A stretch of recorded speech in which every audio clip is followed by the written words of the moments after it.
Olá, meu nome é Pedro Henrique, eu sou colaborador aqui do João Vitor na, no curso de Introdução ao Desenvolvimento de Jogos em Unity. Eu estou aqui para falar sobre o game design, né, dar uma introdução para vocês do que é uma base, na verdade, porque o game design ele acaba sendo um esqueleto na hora de você fazer um jogo, né? Você ter uma noção básica, né, ter uma noção, mesmo que básica, de game design, é muito boa, porque já pavimenta muito assim, as ideias na sua cabeça do que fazer, né, na hora de começar a fazer um jogo. Ou se você já tem um jogo, você quer melhorar ele, consulta aula sobre game design, entendeu? Por isso que eu separei isso aqui, é uma parte mais teórica, não é técnica igual que vocês estão vendo com o João Vitor, não tem nada relacionado aqui ao Unity em si, mas tem relação muito forte com os jogos. E como tem jogos no Unity, a ideia aqui é você juntar uma coisa com a outra. O aprendizado desse aqui pode te ajudar lá na frente a fazer um jogo, de repente. Bom, o intuito é esse.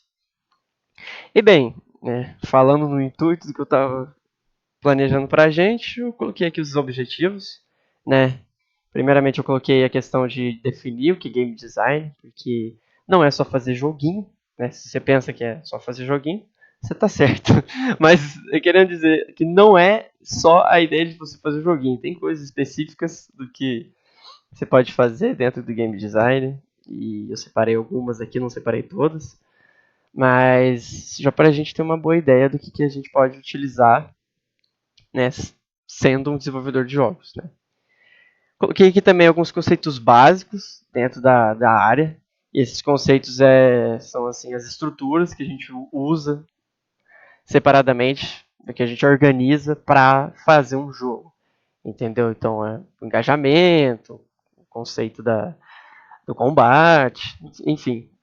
Eu separei essas coisas para essa parte para a gente, para vocês terem uma noção por onde começar, o que é interessante fazer.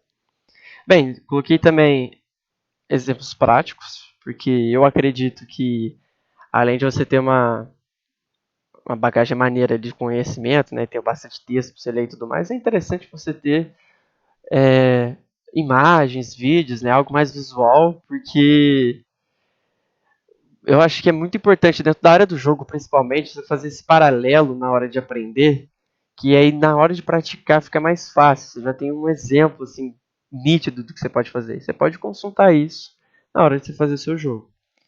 E por fim eu coloquei uma coisa que é mais uma curiosidade, assim, ou um OBS para quem está fazendo faculdade, que é a aplicação de TCC. Que às vezes muitas pessoas não sabem, mas né, o jogo ele pode ser utilizado nessa área. Então eu separei isso para a gente falar depois. E bom, para começar então, o que é um game design? Cara, game design ele é a criação e planejamento de alguns itens que eu separei aqui, né? Começando com engajamento. Quando você é um desenvolvedor de jogos, você tem que se preocupar com o engajamento do seu jogo, né? Com a maneira com que ele chama a atenção, o público-alvo, entendeu? Ou se vai ser para todo mundo, é a questão de acessibilidade, de repente. Mas enfim, o engajamento ele faz, sim, ele é muito importante, né, dentro do game design. E você que é desenvolvedor, com certeza você vai precisar trabalhar nessa parte. Entendeu? Ela não pode deixar de faltar, porque se você pensa em, obviamente, vender o seu jogo, né, não deixar ele só quieto ali como um projetinho seu, você vai precisar ter uma noção, né, de quem que você quer atingir com isso. Entendeu? Por isso que é importante saber disso. Em seguida a gente tem as ideias, que no meu ponto de vista, cara, é uma das coisas que game design mais faz é ter ideia, cara. E não só dele, de quem tiver ali para ajudar, entendeu? Ou no dia a dia. A criação de ideias, né, o planejamento e a organização delas é muito importante na hora da gente fazer um jogo, pois é o que faz você ter assim, uma certa peneira do que você vai usar na hora na hora da criação do jogo. Né? Na verdade, é o conteúdo que você vai ter para que peneirar depois na hora de criação do jogo. E eu acredito que quanto mais ideias você tiver, mais interessante é, entendeu? Só tem que tomar cuidado para não se perder. Mas a ideia não deixa de ser muito importante. Então, o game design também trabalha com história e personagem. Vou falar desses dois juntos porque eles se relacionam muito dentro de um jogo, né?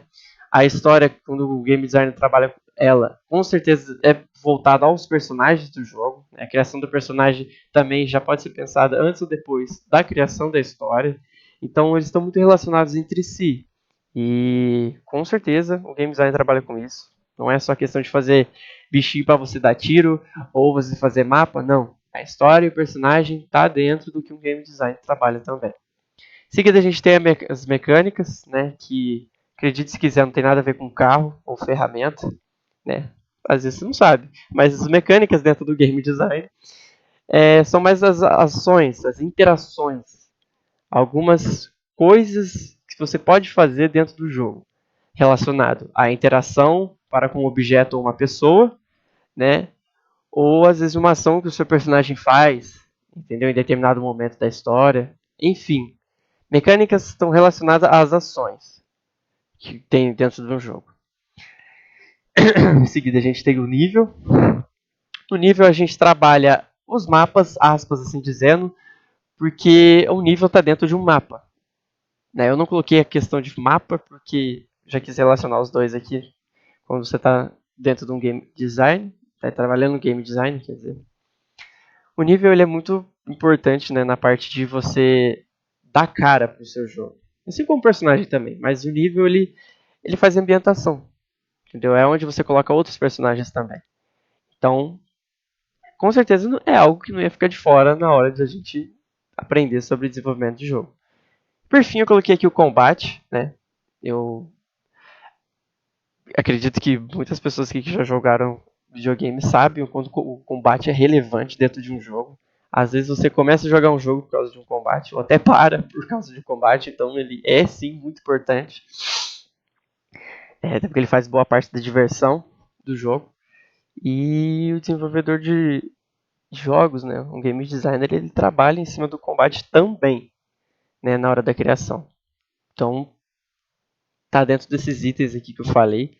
Não é todos, né, dentro da bibliografia que eu separei para a gente depois, se for checar lá, tem muito mais coisa para ver sobre a criação de planejamento dentro de um jogo. Mas eu quis separar esses porque são coisas que eu julgo ser importante, coisas que são mais assim, como base. Você pensa mais na hora de você fazer um jogo, né? Quando você começa a fazer um jogo, você já pensa mais nas ideias, na história, no personagem. Então, eu quis separar esses itens para vocês poderem ir relacionando também com as coisas que vocês mesmos já pensaram em relação ao jogo, caso você já tenha começado a fazer um. E bom, para você que tem interesse em fazer games, trabalhar nessa área, ou às vezes só ter isso como hobby, enfim. O que é interessante, né? Eu ter, você pessoa aí, ó. Qual que é a habilidade interessante que você pode ter para ser um game designer? Eu acho que não tem segredo, mas a resposta para mim é essa. É todas, né? Não só para mim, mas para quem também já é game designer, a gente pode concordar que, cara, você trabalhar nessa área, a sua mente tem que ser muito aberta, sabe? Porque não é como se você precisasse, né, saber de tudo, mas quanto mais você saber sobre as coisas que tem no cotidiano, seu conhecimento, poxa, se você sabe de história na escola já é muito importante, se você está aprendendo matemática na faculdade também é importante, tudo isso a gente pode usar na hora da criação de um jogo, entende? Por isso que eu acho que as habilidades elas giram em torno disso, né? Se eu fosse dar uma base para vocês, assim, do que é interessante você já saber na hora de fazer um jogo, primeiro é saber jogar alguma coisa, porque daí vem mais ideias e você tá no lugar de quem joga é muito importante na hora de criar um jogo. Saber a animação, porque a animação, cara, não é algo que você necessariamente vai mexer, mas é algo que você pode gerenciar. E ter uma noção básica disso, mesmo no Blender ali, que é a ferramenta que a gente usa no computador para modelagem, entendeu? É interessante a gente aprender isso. E acho que por enquanto é isso que a gente pode ter de base, entendeu? Saber jogar e ter uma noção de animação. Mas nada muito além disso, porque como eu falei, muitas coisas podem ser usadas. Eu coloquei todas porque é muito difícil pensar uma coisa que não pode ser usada em um jogo, cara. Jogo é uma coisa que pode existir de tudo, de qualquer coisa. Não ironicamente, de qualquer coisa. E quem tá no mundo dos jogos sabe disso, tem essa noção. Por isso que eu quis esclarecer aqui também, porque às vezes você não tem essa noção, mas tá aí agora. E bom, começando agora com o conceito de game design, esse tópico aqui ele é extenso, ele vai fazer parte da nossa aula inteira, junto com a questão de prática. E para começar ele, já deixei aqui separado para a gente o engajamento. Pois bem, o que é o engajamento? O engajamento, como falei lá atrás, era uma coisa importante para chamar a atenção das pessoas. Mas o que torna um jogo engajante? Né? O que eu vou fazer na hora de criar um jogo? O que eu vou fazer para deixar ele engajante? Separei algumas coisinhas aqui para a gente, para você ter como base na hora que você for criar o seu jogo. Bom, primeiro, o mistério. Quem não gosta de um mistério? Mistério, né? Tem gente que tem medo, mas mistério é muito interessante. Curiosidade é uma coisa que o ser humano tem demais, sobra, tem demais. E você atiçar essa curiosidade, com certeza é algo que vai tornar o seu jogo engajante. Entendeu? Muito jogo de terror faz isso, né? Muito jogo também de suspense, deixa aquele mistério. Entendeu? Não necessariamente um jogo de terror também faz isso, mas enfim, quando você aplica a questão do mistério no seu jogo, poxa, você já faz a pessoa prender a atenção dela ali. Você já faz ela querer ficar mais um tempinho jogando, sabe? Mais 10 minutinhos, só para saber o que acontece. Isso está muito ligado com a história do jogo também. A gente vai ver isso. Mas o mistério, ele te ajuda a desenvolver, né, a curiosidade do player. Em resumo. Por fim, em seguida a gente tem a maestria, né, que, bom, a maestria eu diria que é mais a, a maneira com que você deixa o jogador progredir no jogo. Então, você deixar claro pro player que ele está melhorando no jogo, mesmo sem ele mesmo ter essa noção, sem ele parar para pensar nisso, se ele vê o progresso dele, cara, isso é uma coisa engajante. Isso faz as pessoas prenderem ali e falar, caramba, olha, eu estou melhorando no jogo. Entendeu? Seja dando um item para a pessoa, ou indo para uma fase diferente, ou o bonequinho dele mudando de cor, enfim. A maestria está muito relacionada, com certeza está relacionada com a parte de engajar uma pessoa no jogo, né? Porque isso traz a atenção dela, traz mais tempo dela para ela ficar ali, ó, pá, junto com você no seu jogo. A gente tem também desafio mental, tem muita gente que, além de porradaria, além de suspense, violência, sei lá, ou corrida, ou adrenalina, gosta de um bom desafio mental, né? Que é onde a gente coloca aqueles jogos que exigem mais de você parar para pensar do que qualquer coisa. A gente vê isso muito em visual novel, que dependendo das perguntas que você, das respostas que você faz, a gente, poxa, tem que saber o que escolhe, senão vai resultar em um problema, enfim. Tem também jogos de estratégia, né, que fazem você, poxa, ficar atento ali ao seu intelecto, porque o desafio mental requer que você pense bastante na hora de fazer alguma coisa. Então, isso é uma coisa que faz o jogo ser engajante. Às vezes as pessoas jogam um certo jogo justamente por ele ser difícil. Então, é algo para você ter em mente na hora de você fazer o seu. O enredo, né?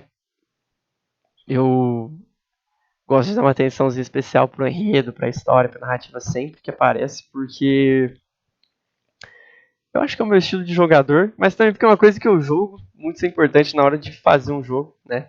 O enredo, ele faz você faz o jogo ser engajante, com certeza. Tem jogo que você só joga a continuação dele porque você gostou da história anterior e precisa ver o que vai acontecer com a família de fulano, entendeu? Com a vida de ciclano. É necessário, entendeu? Assim, o enredo ele constrói muito a curiosidade, a atenção, o engajamento de um jogo, justamente por isso, por fazer a pessoa aprender a continuação dele, entendeu? E mesmo que não tenha uma continuação, tipo assim, sequência de jogo, né, o primeiro e o segundo, no mesmo jogo, ao decorrer da jogatina, o player fala, caramba, o que eu vou fazer aqui? O que vai acontecer depois? Isso com certeza é um que torna um jogo engajante. Em seguida, novidade. Hoje em dia é mais difícil isso, mas eu quis colocar aqui porque isso não deixa de ser uma mentira. Novidade, a inovação. Você trazer uma novidade pro seu jogo, assim, o seu jogo ser uma novidade no mundo dos games é o Coringa da hora de você fazer esse jogo. A cartada final, pá. Por quê? Cara, a gente no dia a dia, ainda mais quem tá constantemente jogando, que tá nesse âmbito, sabe que a gente vê muito mais do mesmo, né? A gente vê 300 MMORPG pra jogar, 200 FPS, né, jogo de tiro diferente pra jogar, tem um monte de simulador, enfim, tem vários jogos de futebol, às vezes da mesma empresa, mas enfim, não vou entrar nesse mérito agora. Tem um monte de coisa repetida.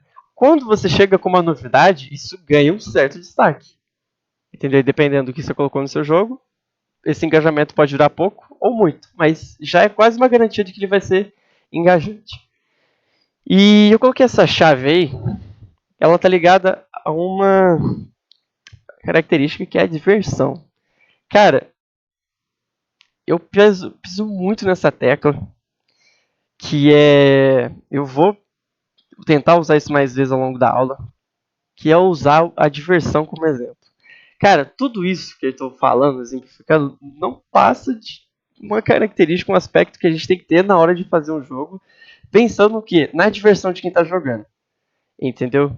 Lógico que há exceções, há jogos que são didáticos, assim, a ideia é totalmente você ensinar, mas tem sua diversão. Ou jogos que servem para, sei lá, você fazer a pessoa passar raiva, que são muitas exceções, é claro. Não é recomendável você fazer jogo assim, mas a ideia não passa de você divertir as pessoas, entendeu? Por isso que eu coloquei essa chave, por isso que eu bato nessa tecla.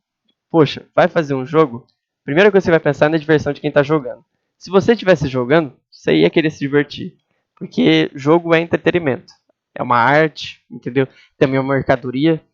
Mas eu acho que justamente por ser uma arte, ele brinca muito com entretenimento. E eu acho muito importante a gente tentar fazer as pessoas se aprofundarem cada vez mais nos jogos através do quê? Da diversão. Arrancar o sorriso de alguém com um jogo, eu acho que é o objetivo principal de quem faz um jogo. Ou não, mas é o que eu sugiro.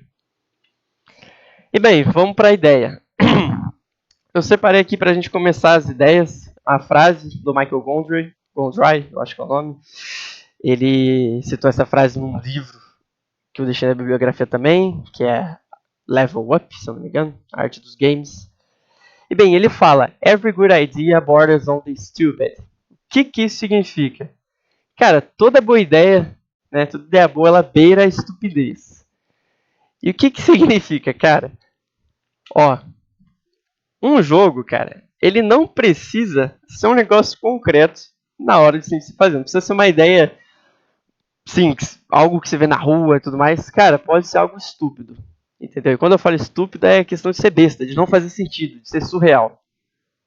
A pessoa foi lá e olhou aqui, ó. Separei 3 exemplos pra gente: Pac-Man, Super Mario Bros. E Minecraft. Acredito que quem tá vendo essa aula conhece esses 3 jogos.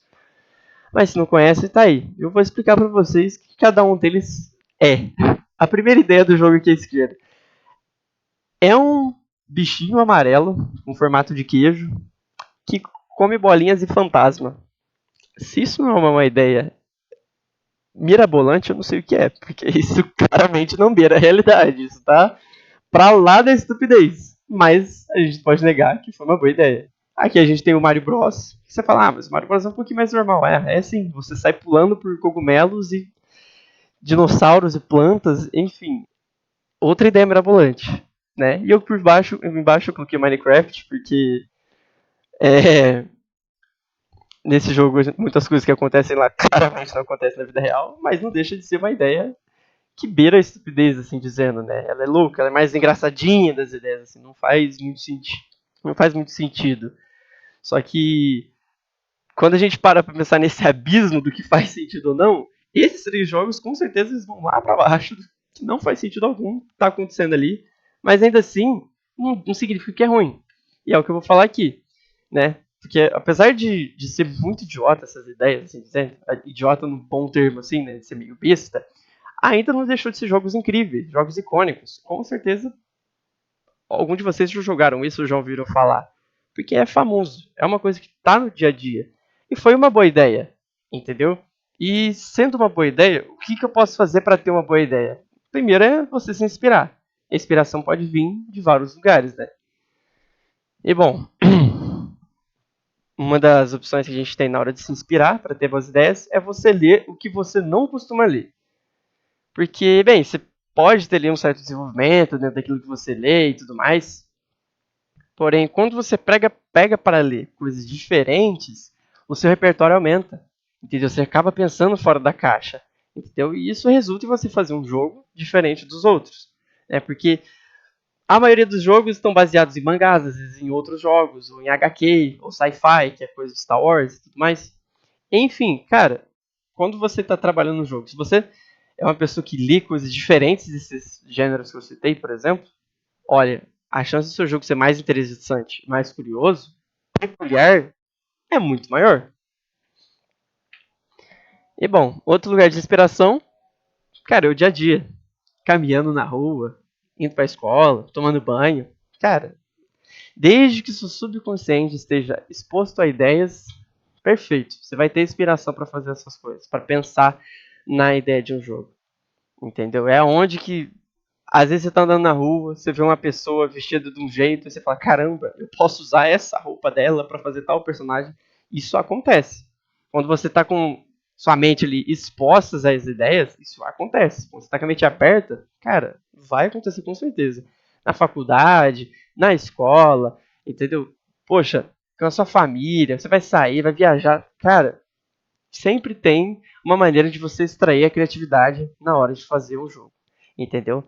Por isso que eu falo que o dia a dia é muito importante. Em seguida, a gente tem assistir aulas, seminários e apresentações de game design. Bom, isso aqui é algo que não é muito difícil de fazer, dá para fazer de graça, a gente pode ver isso no YouTube, ou até mesmo aqui em curso, né? Você vê coisas relacionadas a game design faz você ter uma referência do que você pode fazer, certo? Você pode usar um jogo que você viu como referência, pode tentar aderir à mentalidade de um desenvolvedor de jogo que falou num seminário tal, entendeu? Então é muito válido, é muito importante, é interessante você usar outros exemplos de outras pessoas de outros jogos na hora de adquirir ideias, entendeu? E buscar discussão sobre o tema. Esse aqui é muito interessante. Quando eu falo buscar discussão sobre o tema, eu não estou falando para você necessariamente ir atrás de coisas oficiais que jovens criadores de jogos se reúnem. Não. Estou falando, ó, se você chegar com seus colegas no intervalo para comer, pode ter uma discussão sobre o tema ali, sobre o jogo ali, cara. E dali você pode extrair muitas ideias, entendeu? Porque você trocar ideias é vantajoso. A comunicação é muito importante para quem é desenvolvedor, justamente por isso também. Entende? Além do fato de você trabalhar de equipe, é para você adquirir mais ideias. E ter mente aberta é essencial para você poder ter o máximo de ideias possíveis na hora de você querer como é que fala? Construir o seu jogo. Né? E jogar alguma coisa. De preferência, um jogo ruim. Aí você fala, poxa, por que eu vou querer jogar um jogo ruim para ter ideia? Para você saber aonde você melhora. Entendeu? É justamente aí. Usando um caso pessoal aqui, eu só entrei no mundo dos games, do game design, por causa disso. Por um jogo que eu jogava na infância, eu jogava ele e não achava ele necessariamente ruim. Mas eu vi que faltava muita coisa. E eu falava, caramba, eu preciso aprender a fazer jogo justamente para melhorar, para criar um jogo melhor. Cara, é um dos exemplos. E serviu. Esse daí, para mim, funcionou. Mas é algo que pode te inspirar, pode fazer da ideia. Entendeu? E outra coisa para você jogar é você buscar também um gênero que mais te chama atenção. Porque foi o que eu falei, além de você criar aquilo naquilo que, criar coisas boas dentro daquilo que você vê ruim, tem também a ideia de você jogar um jogo dentro do gênero que você gosta, que, poxa, você pode melhorar muito mais ele. Você pode, caramba, dar muito mais opções, muito mais criatividade. Porque é você. O seu pensamento ele é único na hora de fazer um jogo. Entende? Mas pode, às vezes, acontecer de, obviamente, coincidir com ideias de outras pessoas. Mas não deixa de ser único na hora que você pensou. Bom, outra coisa que a gente pode fazer também para ganhar inspiração é seguir paixão, nossa paixão. Eu deixei o exemplo aí do Satoshi Tajiri, que é criador do Pokémon.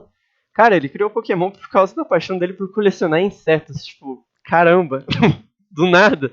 Mas pode ser, entendeu? Às vezes sua paixão por alguma coisa pode transmitir um sentimento específico que te dá ideia. Isso acontece, a mente é louca, então ela vai fazer isso. Deixei aqui também o exemplo do Hidetaka Miyazaki, que é o criador do Dark Souls, de Souls, enfim, dessa série aí. Ele foi inspirado a fazer isso porque ele tinha um amor imenso por leitura, imaginação. Ele lia muito livro medieval, muito livro fantasioso, assim, também. Estilo Game of Thrones, assim dizendo. Mas ele lia muito. E isso inspirou ele a fazer jogos nesse sentido. Tá aí. As duas opções que eu dei, os exemplos, são muito bons hoje, são icônicos. E outra coisa que eu separei aqui também foi, como eu estava falando lá atrás, você pode ter uma ideia, mas essa ideia pode ter sido pensada por outra pessoa. Tá aí. Você praticamente nunca vai ser original. Pensa isso. Já tem isso em mente na hora que você for fazer um jogo. Porque, cara, desde quando começou os jogos, né? 2000 para trás, cara, quando começou os jogos, lá foi os pioneiros, né? Foram as inovações. E desde então, muito jogo foi criado. Essa indústria cresceu muito, cara. E então, hoje em dia, é muito fácil a gente ver jogos que são parecidos, né? Mas isso não é necessariamente algo ruim. Porque toda ideia que a gente, né, quase toda ideia que a gente tem, ela pode partir de algo que a gente já viu. Enfim, e como eu separei aqui, pode ser algo bom ou pode ser algo ruim. Se for algo bom, você pode reaproveitar. Se for algo ruim, você melhora. Tá um pouco interligado com aquela ideia que eu falei de você jogar algum jogo. Mas isso aqui se você tá vendo um jogo, você conhece um certo jogo. Cara, a gente tem exemplo real aqui que eu separei pra gente, o Dota e o League of Legends. O League of Legends ele veio do Dota. Se eu não me engano, alguns trabalhadores, né, acho que dois desenvolvedores trabalhavam dentro da equipe do Dota e eles se separaram para fazer a própria ideia e tá aí. Fizeram outro jogo que bombou bastante. Entendeu? Se eu não me engano, é mais conhecido que o Dota atualmente. Então, olha só. Entendeu? É algo bom que ele reaproveitou. O cara teve uma baita ideia. Entendeu? Eu acho isso muito esperto por parte dele. E eles fizeram isso sem se preocupar também com a ideia de que parece com algo que já existe. Porque se você ficar preso nessa ideia de que parece com algo que já existe, cara, você não vai criar quase nada. Principalmente no mundo dos jogos. Eu falei, quantos jogos de futebol já não tem? Quantos jogos de tiro já não tem? De corrida? O gênero é tudo o mesmo. Mas com ideias diferentes. Eles conseguem extrair uma certa criatividade por trás disso. E dá certo. O intuito disso, né, é que a gente busca essas ideias com o intuito de entregar o melhor para o jogador, porque o jogador quer que as coisas sejam boas, né? E não, claro que enquanto você está pensando na sua ideia, não dá para garantir a diversão de quem está jogando, mas se você estiver buscando ideias com o intuito de elas serem divertidas, cara, você vai adquirindo ideia, atrás de ideia, vai avançando, vai colocando tudo em volta do divertido, vai ser muito nítido para você na hora de ver o que não parece ser divertido. E aí você vai podando do seu projeto. Mas a ideia, como eu falei, né, que eu vou bater na tecla, é a diversão, cara. Você buscar uma ideia em volta da diversão de quem vai jogar, pronto. Está meio caminho andado de fazer um jogo que as pessoas vão gostar. E deixar claro que a mente aberta é algo essencial na hora de a gente fazer o nosso jogo, na hora de a gente criar nossas ideias. Então é importante que a gente não fique se apegando muito às nossas ideias. Apesar que se pense que uma coisa que você fez é muito boa, calma. Às vezes ela não vai se encaixar no contexto que vira, entendeu? E às vezes alguém vai apresentar uma ideia que é melhor que a sua. E é interessante a gente não ter muito orgulho na hora e analisar mais, né, usar mais da nossa razão para interpretar a situação e adquirir uma ideia boa. Entendeu? Que não necessariamente vai ser sua e não necessariamente, né? Pode ser, não ser de alguém, pode ser sua, só que outra mais pra frente vai ser melhor do que a que você tem. Entendeu? Então vale a pena se jogar fora algumas ideias, não ficar acumulando. Entendeu? Por fim, né? Tem a ideia de que. Tem a ideia. Por fim, separei aqui que ideias são baratas. O que isso quer dizer? Você pode tirar elas de onde quiser. Só que o que importa é como você usa elas. Não adianta você usar todos esses recursos que eu citei até agora, mas na hora você fica colocando a ideia de qualquer jeito. Não, é muito importante você separar, organizar, né? Usar maneiras de organização para separar ideias que você teve, categorizar elas se necessário, na hora de fazer um jogo. Porque senão, você vai misturando o jogo, vai misturando ideia atrás de ideia, na hora de criar alguma coisa você se perdeu. Você criou 3 gêneros de jogo diferentes, não sabe por onde começar. É justamente por isso que é importante você se organizar e saber usar. E, bom, com todo pensamento que existe, gasta um pouquinho de energia. Se tiver muito tempo atrás de ideia, tentando resolver seu problema, calma, para um pouco, entendeu? Não precisa ficar o dia inteiro consciente de que na rua você pode ver alguém que vai te dar uma ideia. Óbvio, mas lembra que você tem a sua vida para viver e isso vai te atrapalhar se você viver de buscar ideia. Entendeu? É interessante você descansar, entendeu? Não procrastinar, evitar procrastinar. Mas se você cria uma rotina para buscar ideias, vai ser uma coisa saudável que você pode fazer e mais fácil, julgo eu, na hora de buscar coisas novas para colocar no seu jogo. Porque se você está constantemente indo atrás de informação, foi o que eu falei, a chance de você se organizar é muito maior, visto que a entrada de informação na sua cabeça está enorme. Bom, a gente tem aqui a história, que foi o que eu falei, eu dou uma atençãozinha especial porque ela faz muita diferença no jogo. A presença e a ausência dela faz muita diferença no jogo e às vezes é o que dá a característica principal pro mesmo. Então vamos ver aqui alguns exemplos de como a história pode mexer com você. Eu separei esses 3 jogos, né, para mostrar para vocês como a história pode ser apresentada para a gente assim a princípio, exemplos diferentes e como tudo isso casou muito bem com o desenvolvimento final do jogo. Primeiro eu coloquei o Elder Scrolls V, o Skyrim. O jogo, a apresentação da história dele é algo que não tem um contexto especificamente, você só começa já no meio do jogo, entende? Você não tem uma prévia do que estava acontecendo, você só é jogado ali e pronto. A partir daí você começa o seu jogo, faz o que você tem que fazer. Quem já jogou sabe que a partir de aí um monte de coisa pode acontecer. Mas esse Skyrim ele tem uma introdução que basicamente quem faz a história é você. Entende? Independente do final, o decorrer dela é muito mais você. Muito. Embaixo eu coloquei o Elden Ring, um jogo do ano passado, né? Que muitas pessoas se questionam, falam, caramba, mas esse jogo não tem história. Tem, mas ela é bem implícita. Mas a maneira como é apresentada é muito interessante. É diferente do Skyrim. Porque no início de Elden Ring a gente é introduzido a algumas imagens, a algumas escritas, com uma narração falando o que está se passando, onde você está, quem é você, o que você está fazendo ali. Então, um jogo que já te dá uma prévia do que você está fazendo, quem é você, entendeu? Que é muito interessante. É um dos jeitos de você colocar a história, entendeu? Que chama atenção. Lembra que eu falei que o enredo é engajante? Tá aí. Quando você já dá um certo gostinho pro jogador do que ele é, do que ele vai fazer, entendeu? Poxa, também já gera mistério para você seguir em frente. Aqui do lado, né, nosso último exemplo, coloquei o God of War 4, não, de 2018.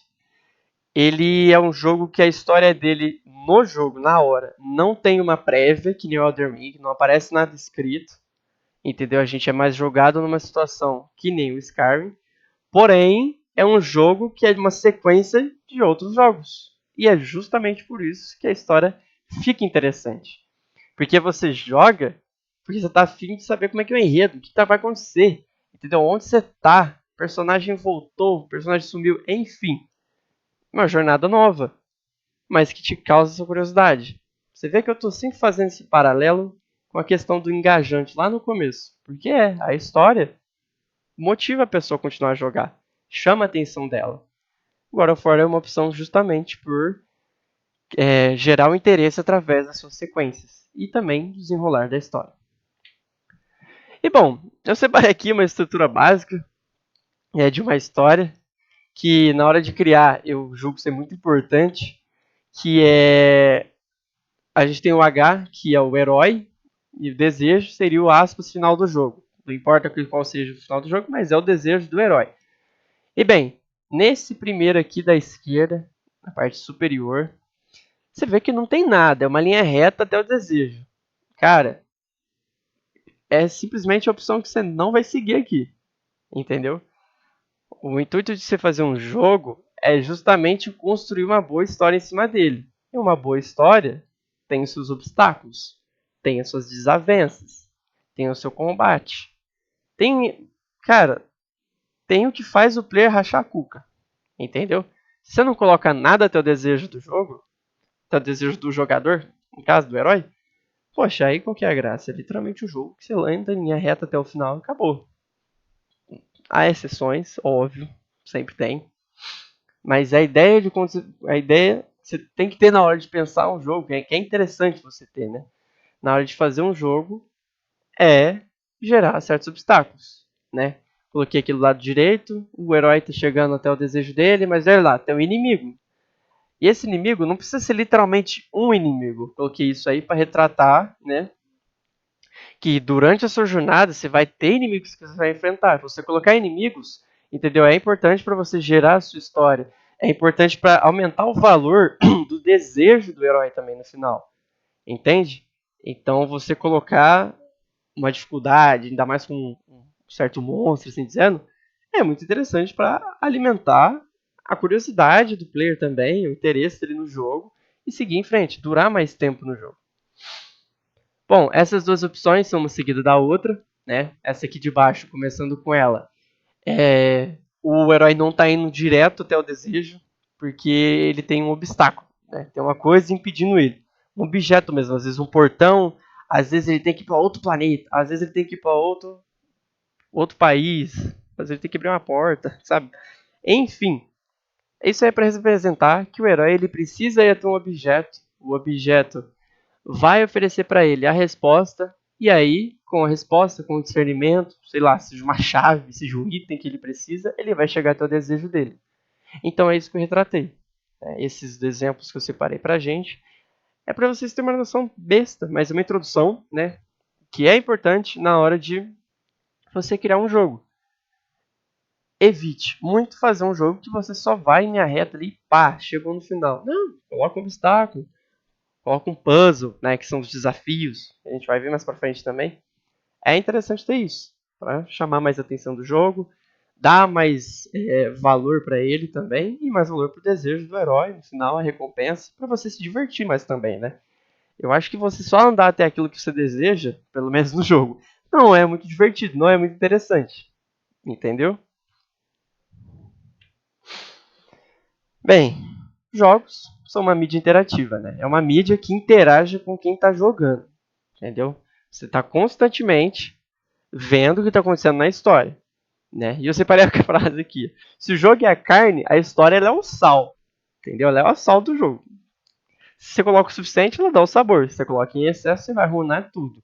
Então, na hora de criar a sua história, é bom você maneirar, né, no caso, em relação às características, em relação ao enredo, né, ao desenvolvimento dele.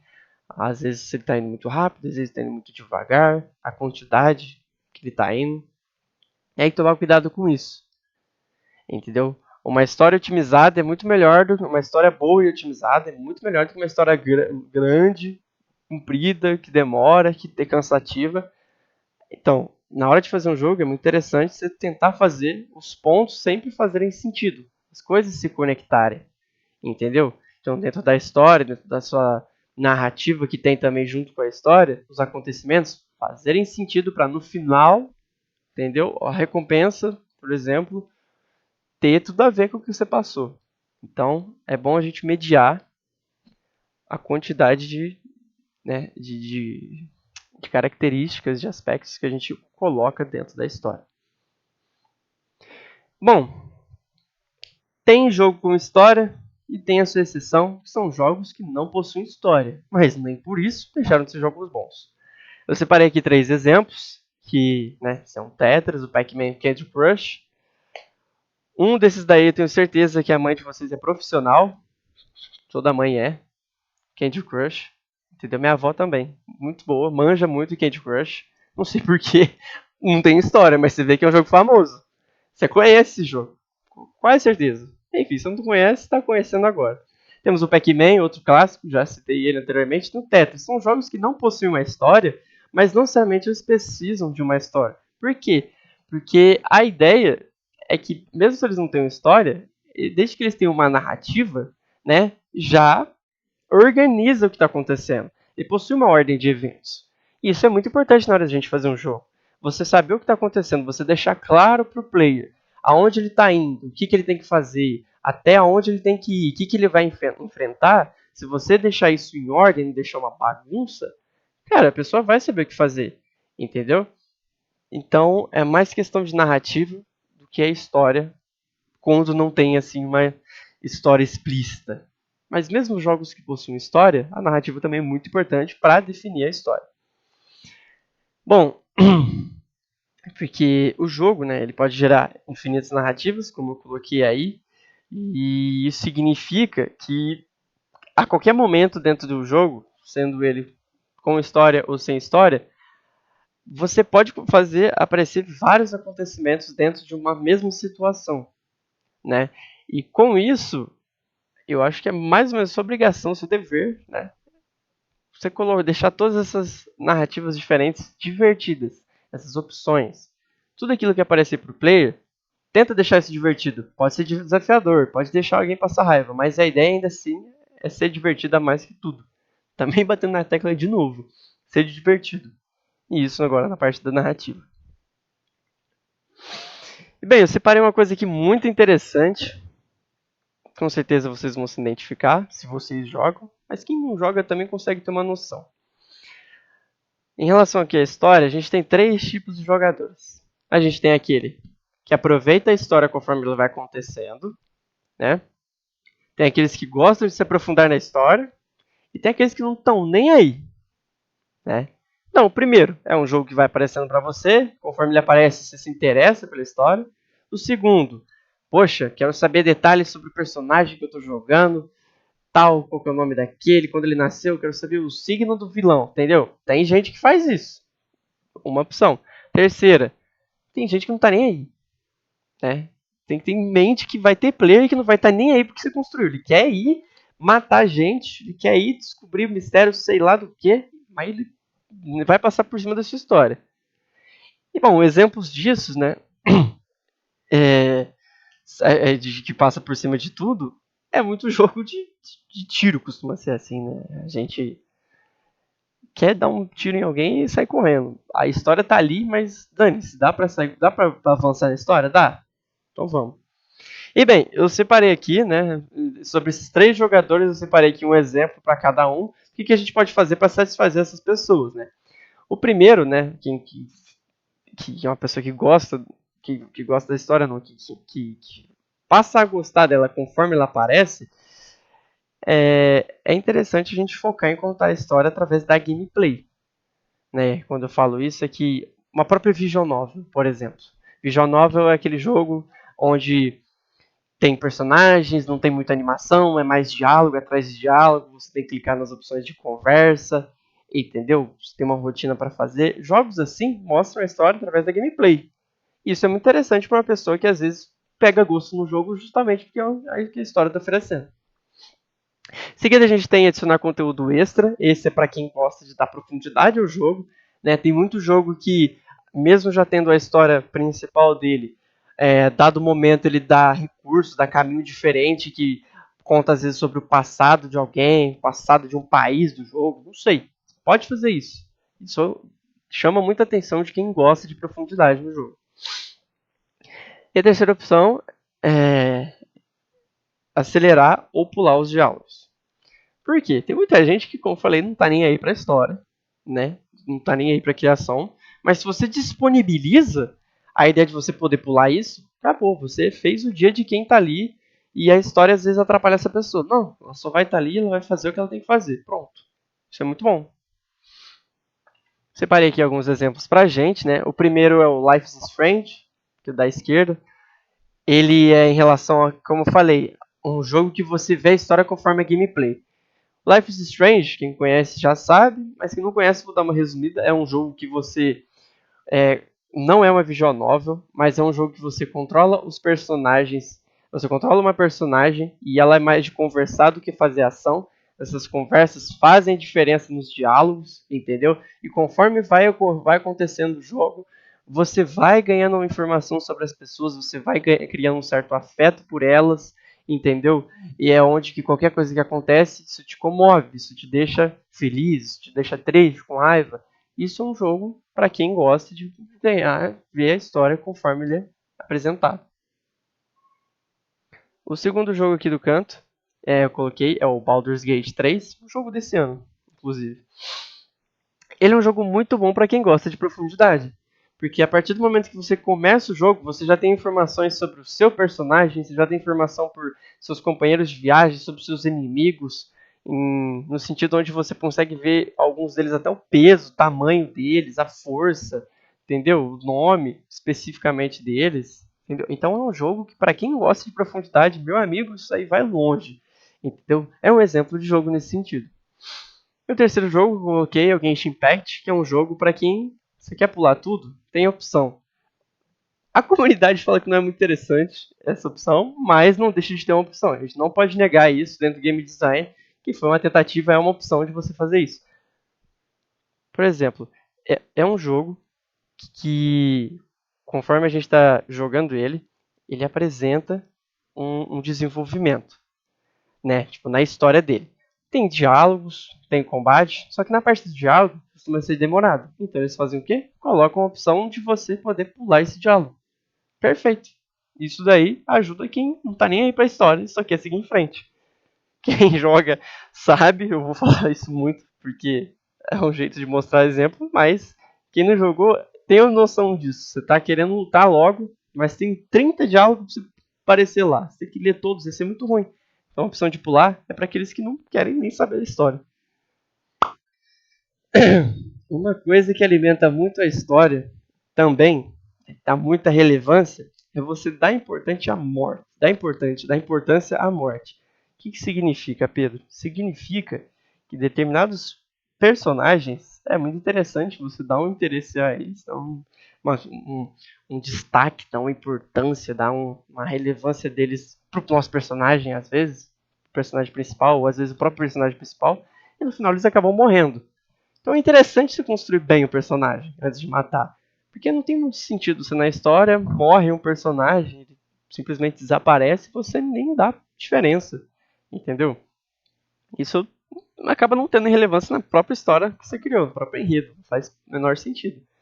Então, junto com a narrativa que você estiver criando, é interessante você colocar pessoas diferentes, ou um animal, sei lá, um objeto, pode ser um objeto, mas que ele é importante, seja para o seu personagem ou seja para alguém, que isso seja apresentado no jogo e no final ou no meio, em algum momento, ele é tirado de quem tem ele. E isso causa uma comoção enorme. É onde faz o player sentir uma certa tristeza, sentir uma certa revolta, mas isso é algo que faz dar um peso pro jogo, faz ele ser chocante, assim, entendeu? Ele toca em você, toca na sua empatia, assim dizendo. Então, é muito interessante.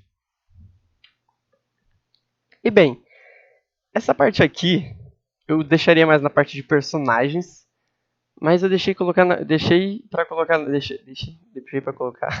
Eu deixei na parte de história justamente porque ele é um gancho entre personagem e história.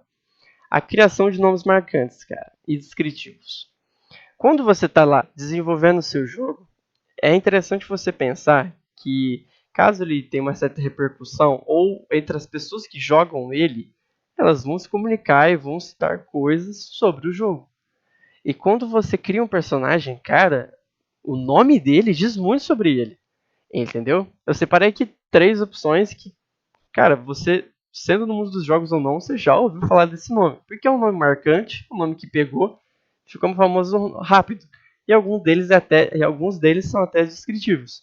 No caso, os 3 aqui que eu coloquei, eles são nomes marcantes e descritivos. Primeiro a gente tem o Darth Vader, né, do Star Wars. Vilão icônico no mundo geek, no mundo dos games também, das HQs.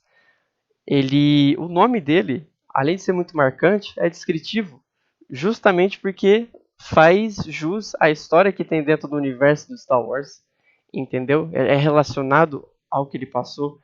É um nome que você olha, é mais sombrio. Você não consegue ver um velhinho feliz chamado Darth Vader, cara. Não, Darth Vader é esse cara, você vê uma coisa assim. Então, algo que na sua cabeça já cria uma imagem sem você pensar, isso é algo, você já pode relacionar que é algo marcante, entendeu? Descritivo. No meio a gente tem o Sub-Zero do Mortal Kombat, que eu não preciso falar nada, Sub-Zero. Sub-Zero você já remete a alguma coisa de frio. E adivinha só, esse cara solta gelo, se você não sabia disso.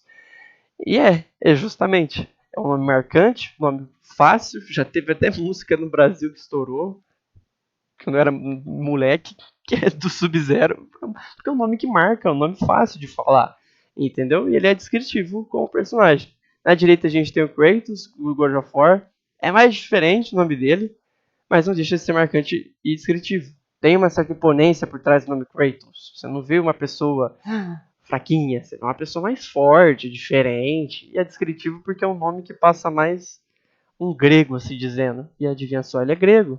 Olha só. E por isso. Quando você cria um nome marcante e descritivo, o personagem, não só personagem, eu coloquei personagens, mas até o local que você criar, se ele tiver um nome marcante, cara, isso vai alimentar muito o conteúdo da sua história, vai chamar muito mais a atenção de quem tá jogando. A pessoa acha da hora, ela acha interessante, assim, ela acha muito brabo quando ela vê uma coisa que passa um senso de poder diferente. As pessoas gostam, por isso é interessante você pensar muito na hora de você fazer isso. Bem, agora a gente chegou no personagem, que se não me engano é o maior tópico que tem aqui na aula. Mas é um tópico muito legal, né? Como eu falei anteriormente, é o gancho entre a história, né? Eu já estava falando sobre o nome dos personagens, para já dar início aqui ao personagem. Que bem, quando a gente vai fazer um personagem, é interessante a gente separar em alguns traços para descrever ele. Tenta separar em três, e eu dei exemplos aqui para vocês, né?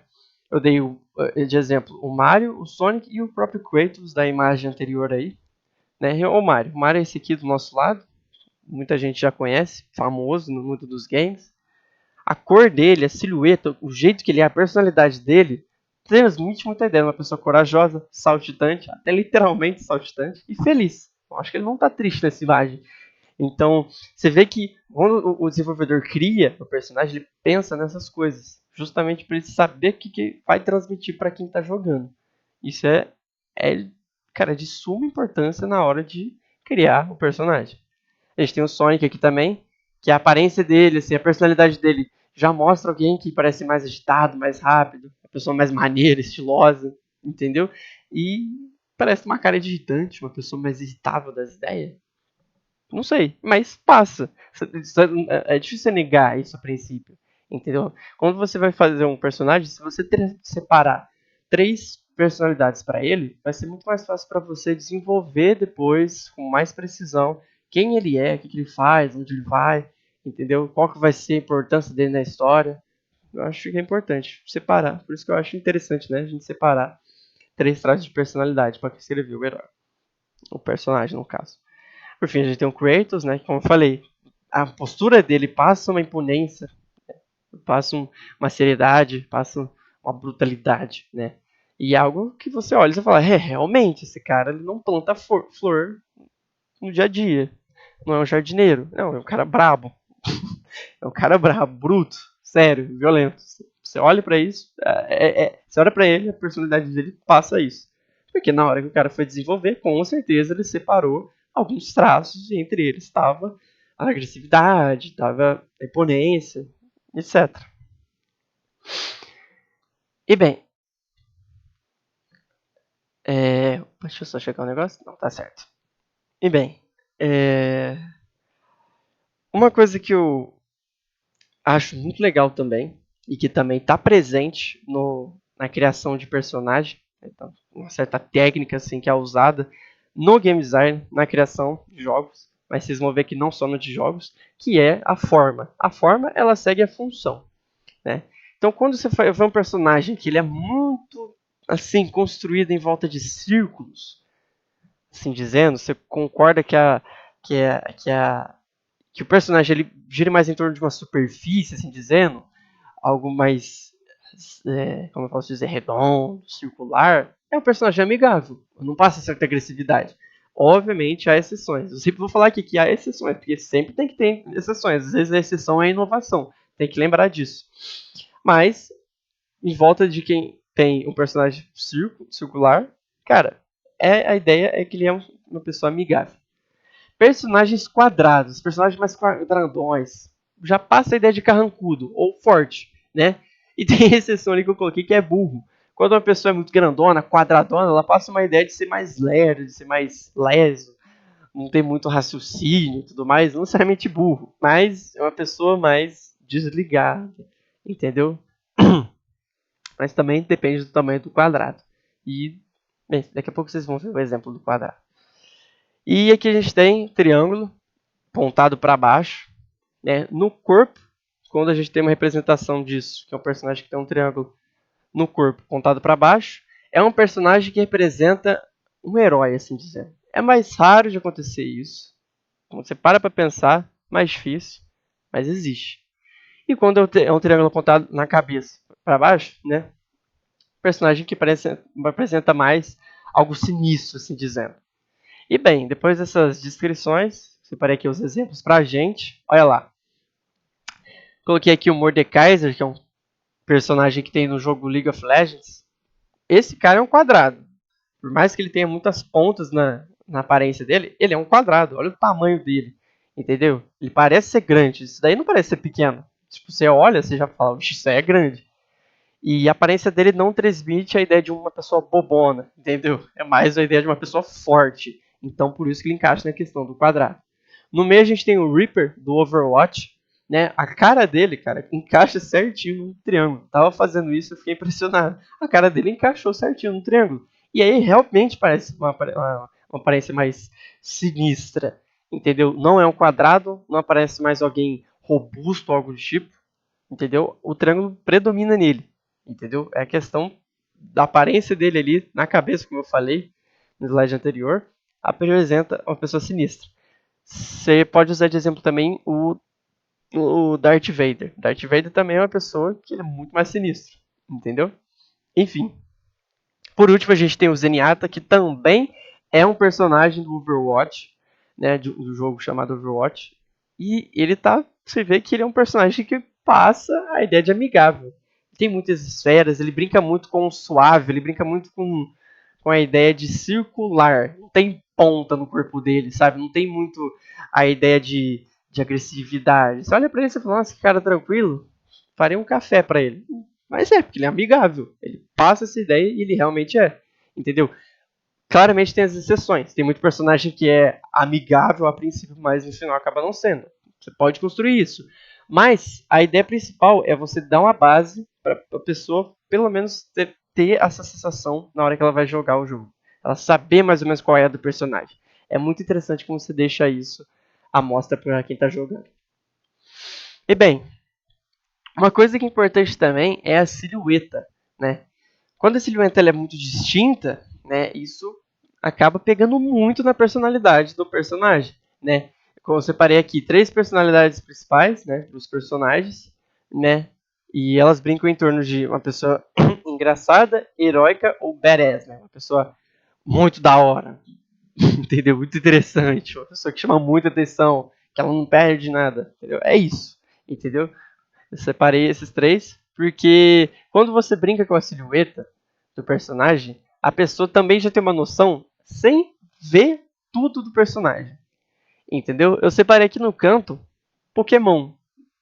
E para quem já assistiu Pokémon, tem assistindo na televisão, aparecia algumas partes, você tentar adivinhar qual era o Pokémon através da silhueta dele. Mas dependendo da silhueta, você já tinha uma noção do que se tratava. Por exemplo, ó, esse aqui, ó, eu não sei o Pokémon, mas eu sei que é um caranguejo, entendeu? Olha só que interessante. Tipo, é silhueta. A silhueta brinca muito, né? No caso dessa aí, ela brigou até com o engraçado, né? Mas quando você cria a silhueta do seu personagem baseado nessas três opções, a chance de você criar um personagem com uma personalidade mais bem construída é muito maior. Entendeu? De você dar mais foco para ele é muito maior, é muito mais interessante. Bem, outra característica, outra ação que você pode tomar na hora de fazer o seu personagem é dar a opção de personalização para o mesmo. O que eu quero dizer? Você poder deixar que o personagem principal, por exemplo, ou secundários, você escolhe o nome, você escolhe a aparência, o que ele veste, os itens, veículos, arma, enfim. É muito bom. O player gosta dessa liberdade. Isso acaba sendo divertido. Porque, cara, você vai criar um personagem, como por exemplo aqui ó, no Stardew Valley que eu coloquei. Cara, você bota o nome que você quiser, ninguém vai te impedir, cara. Entendeu? Ninguém vai te impedir. O jogo tá ali. Você pode colocar o nome que você quiser, entendeu? No caso do Stardew Valley, você pode escolher a cor do cabelo, o tamanho da pessoa não, o tamanho da roupa, o olho, a cor do olho, o animal que ela vai ter, enfim, tem essas coisas. No caso desse outro jogo que eu coloquei do lado, é um Our Life, também é uma visual novel. Nesse jogo, você vê que na parte de criação, de personalização, eles colocaram a opção de você colocar até o pronome que o seu personagem vai ter, vai receber. Isso é uma coisa muito interessante. Você vê que as ideias, as coisas vão melhorando conforme o tempo. É um jogo recente, se vê que acaba tendo uma diversidade muito maior, uma gama muito maior de coisas que você pode colocar dentro do jogo. Entendeu? E bem, vamos seguir aqui agora. Ó, é muito interessante na hora da gente criar o personagem, a gente tomar cuidado com as métricas. O que é isso? É você prestar atenção na altura do personagem ou da arma dele, na largura do personagem, entendeu? De preferência no principal. Né? Quando eu tô falando aqui do personagem, tô querendo mais dizer do protagonista, de quem que você tá controlando. Porque é interessante você estabelecer um parâmetro para quem está jogando. E bem, esse parâmetro está relacionado à distância de caminhada, de corrida, de pulo para frente, pulo para cima, pulo para frente também. Tem a ideia de ataque à distância, ataque de perto. Eu coloquei aqui do lado ó, o jogo Dead Cells.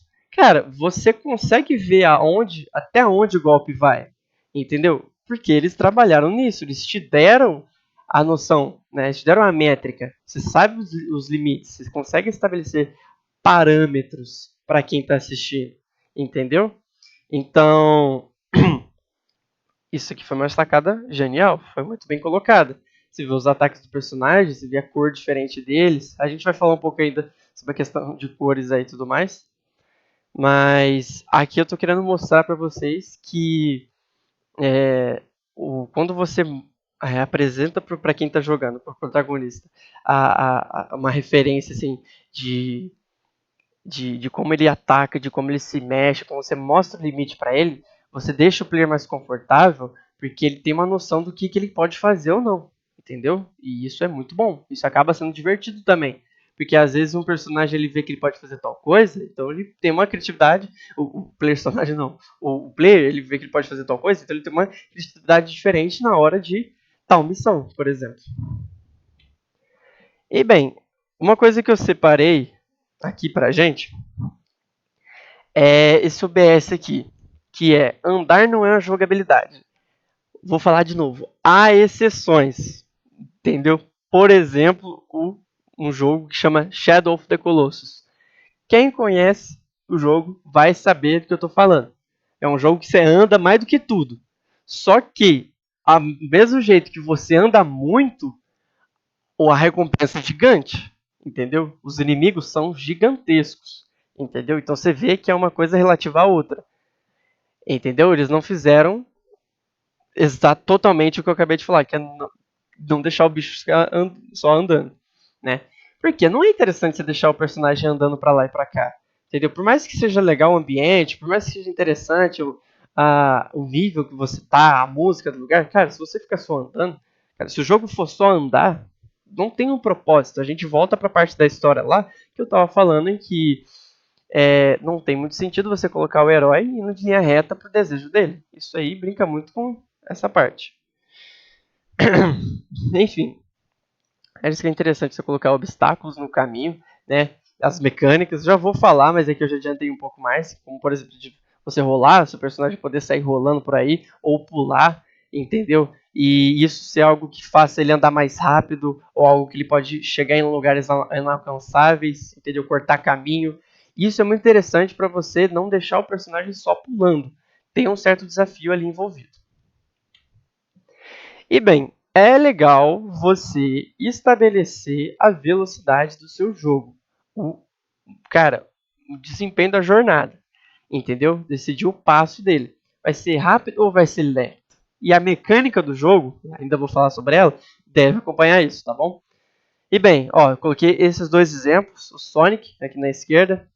O jogo não é tão rápido assim, tá? Eu acredito. Enfim, o jogo não é tão rápido assim, isso é uma imagem mais acelerada, né? Mas o jogo ainda assim ele é muito rápido. Ele é um jogo que você joga muito mais os reflexos do que qualquer coisa.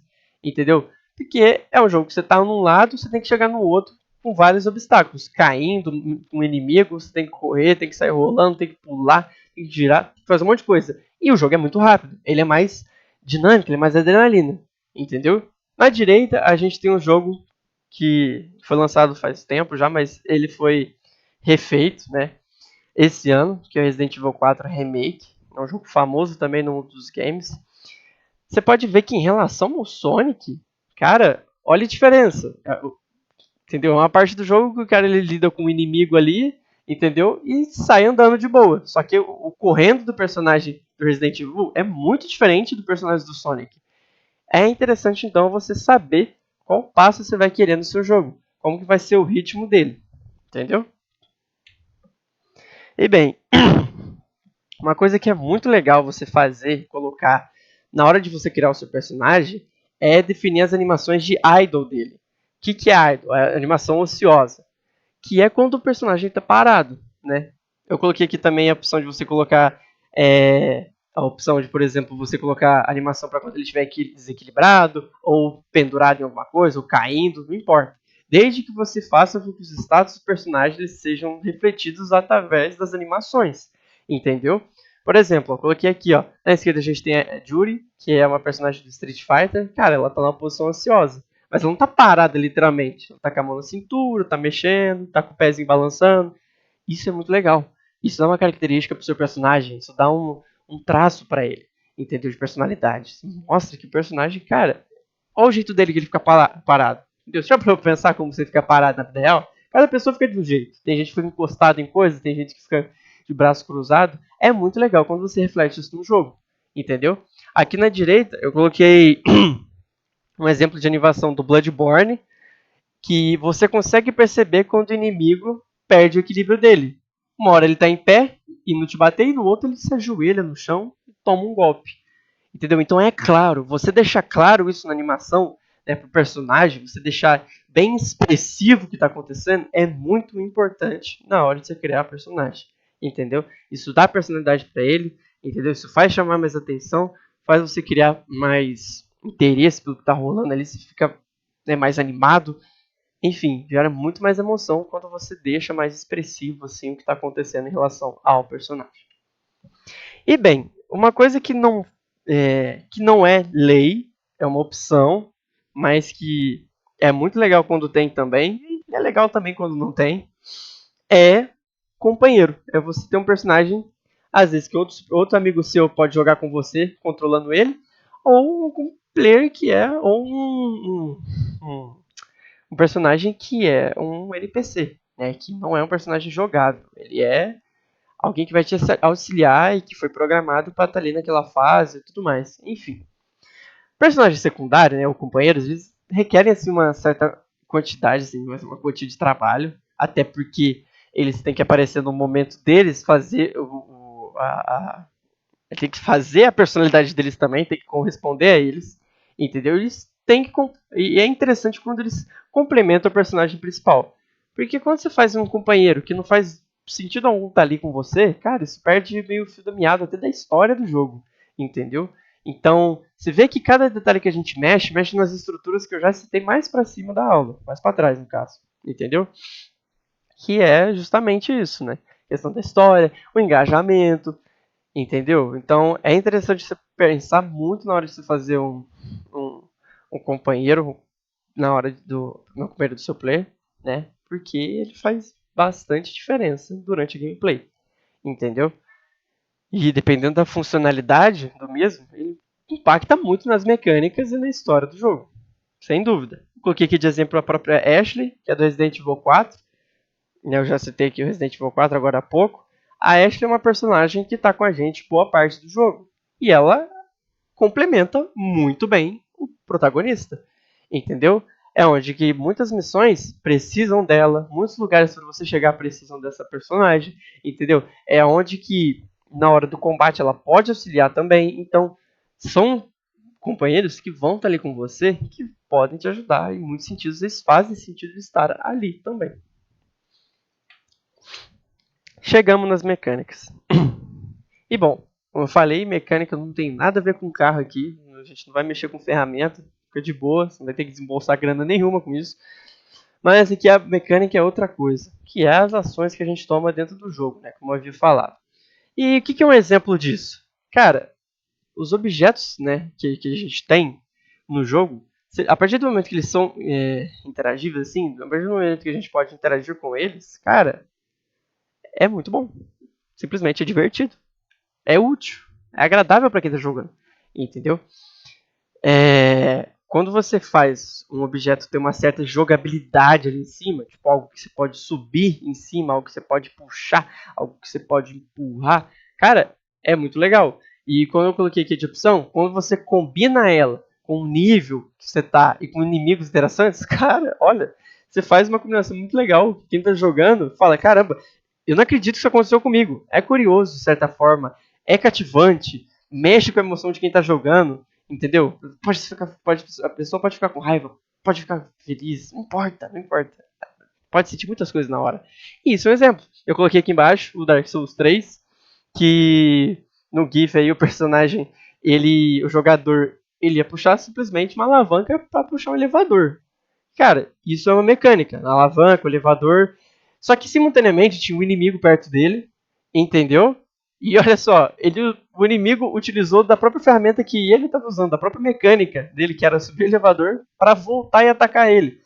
Lógico que o inimigo não usou isso de propósito, quem causou tudo isso no final das contas foi o player. Só que olha que legal a interação que tem, entendeu?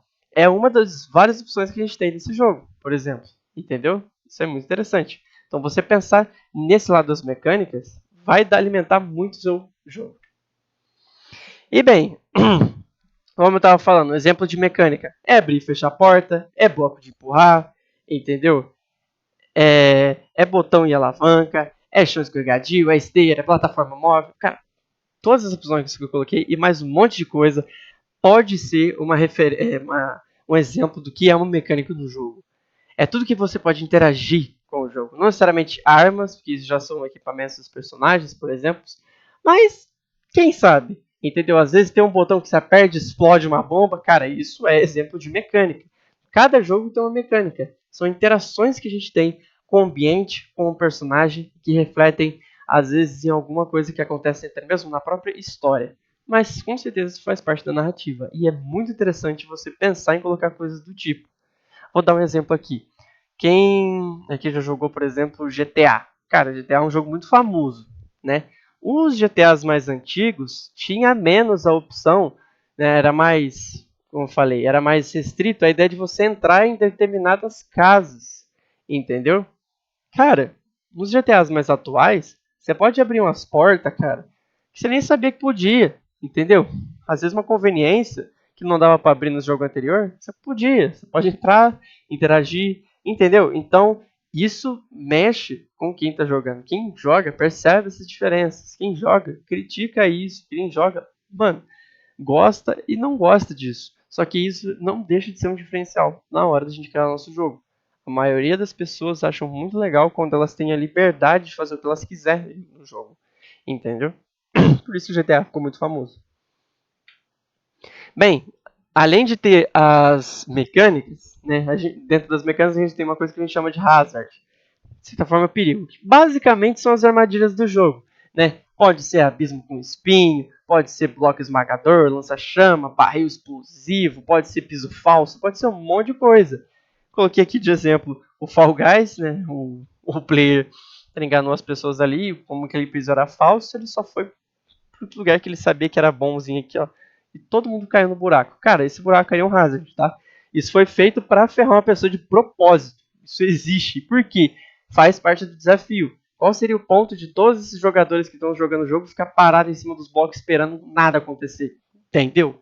A ideia é você, junto com a narrativa, junto com a história, junto com o personagem, entendeu? Cara, é você criar um engajamento através do próprio Hazard, entendeu? Dá para criar. Você vê que tá bem interligado. Isso dá característica para a fase que você tá de repente, para o seu personagem, entendeu? Então, o Hazard é uma parte da mecânica, só que é uma parte perigosa dela. E a gente tem os adereços, né, os props, que são objetos que deixam assim, um lugar mais real, assim dizendo, né? Eles podem atuar também como impedimento, né? Ou mas na maioria das vezes eles se tornam mais como auxílio para os jogadores. Então, normalmente é lugar para você se esconder, é lugar para você jogar em alguém, é lugar para você jogar em alguém não, né? É alguma coisa para você jogar em alguém, para você pular em cima. Então pode ser caixa, pode ser uma árvore, pode ser uma parede, um sofá de repente, não interessa. Tudo aquilo que você pode interagir com para poder ter uma certa vantagem ou até mesmo uma coisa que vai te ferrar dentro do jogo, cara, é algo que pode é algo que está ligado aos adereços, entendeu? Lógico que quando é algo que vai te causar alguma desvantagem, normalmente é hazard, mas tem uma linha tênue entre esses dois, né? Coloquei o exemplo aqui de um jogo que chama Ghost Recon Wildlands. O personagem está ali, ó, grudado na parede, escondendo de um cara que está lá dentro, entendeu? Então é onde ele usa para dar apoio, para segurar a arma dele, para esconder de outros disparos, entendeu? Tudo isso foi pensado. Não é simplesmente você botar uma, uma casa lá e ponto final. Tem o porquê das coisas existirem. Quando você para pensar nisso nos jogos, você quando você for jogar, caso você jogue, você vai perceber que os players, que os jogadores, os desenvolvedores, eles fizeram tudo isso pensando em vocês. Tudo isso pensando no player. Entendeu? Tudo isso pensando no que o próprio personagem vai fazer ou não. Entendeu? E é muito legal. Isso dá uma característica adicional e te dá mais opções para interagir com o próprio mapa do jogo. E bem, é interessante então que você junte esses três que eu falei, né? As mecânicas, os hazards, os adereços, né? Junto com inimigos, entendeu? Ligado em tipo de mapa, o seu personagem ali e tudo mais. Cara, quando você mistura tudo isso, né? Você cria um ambiente, né? Imagina um ambiente onde você tem inimigos para se preocupar, para combater. Simultaneamente, você vai ter que puxar certas alavancas para abrir certas portas. Você pega uma chave para abrir alguma porta também, ou um baú. Simultaneamente, a gente tem a ideia de que quando você vai pegar algum baú, tem uma armadilha lá perto, que é um hazard. Saiu, caiu espeto do céu, não sei, entendeu? Só criatividade. Tem adereços, como eu falei, tem determinadas áreas para você se esconder, para fugir de para se esconder, fugir de alguém. Entende? Então, quando você mistura tudo isso, né? Quando você tem isso em mente, você já tem essas três coisas, por exemplo, separado, é muito mais fácil de você saber o que você vai pensar quando você criar um determinado lugar. Não é tipo, fiz um lugar aqui, fiz uma casa por fazer. Lógico que tem questão de cenário, mas a gente não vai entrar nesse mérito agora. Mas você fez uma casa aqui, para que ela serve? Ponto. Você escreve lá para que ela serve. Você pode, poxa, decidir para que vai ter de armadilha ali dentro, entendeu? Ou alguma mecânica, enfim. É vasta as oportunidades que você pode fazer, as opções. E, bem, eu coloquei aqui que um bom game design é como uma música, né? Ele tem um ritmo que o jogador pode sentir, entende? Então isso também brinca com a questão que eu falei ali atrás, da história dela ser rápida ou dela ser devagar, entendeu? Por quê? Quando você faz um ambiente movimentado, que tem hazard acontecendo a todo momento, que está cheio de inimigo, que tem muita mecânica para fazer, que está cheio de adereço, cara, num jogo assim normalmente é lento. Se você for aproveitar o que tem para fazer no mapa inteiro, ele normalmente vai ser lento. E se fosse um jogo rápido, cara, você passa reto e acabou, entendeu? É isso. Você vê que a diferença dos jogos, eu vou usar os dois que eu usei lá atrás. No Sonic, o Sonic tá correndo de um lado pro outro, rápido pra caramba. Tem uma curva para ele fazer, tem um buraco para ele pular. Cara, mas os desafios que aparecem, eles aparecem numa distância maior do que em relação, por exemplo, ao Resident Evil, que tem um jogo mais lento, que você tem que caminhar, tem que prestar mais atenção aos detalhes. Poxa, vai ter um lugar que você vai ter armadilha pra desviar, vai ter bicho pra caramba, entendeu? Vai ter lugar pra você pular, pra você se apoiar. Tá vendo que quando você tem noção dessas coisas, você vai pegar pra ver um vídeo de um jogo ou jogar um jogo, vai estar mais claro, vai estar mais consciente. Por isso que você vê que o desenvolvedor, ele pensou isso na hora de fazer o jogo. Ele pensou que você ia fazer isso, entendeu?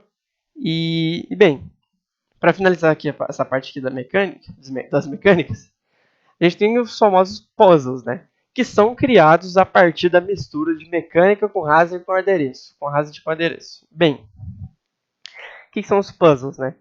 Puzzle é uma palavra usada que é basicamente quebra-cabeça. É basicamente a ideia de você passar um tempo num lugar resolvendo algum desafio que está ali. Esse desafio não necessariamente necessita de combate, mas é algo que você precisa fazer para você poder prosseguir na sua jornada, entendeu? Então, e ele envolve a ideia de mecânica, a ideia de hazard, a ideia de adereço.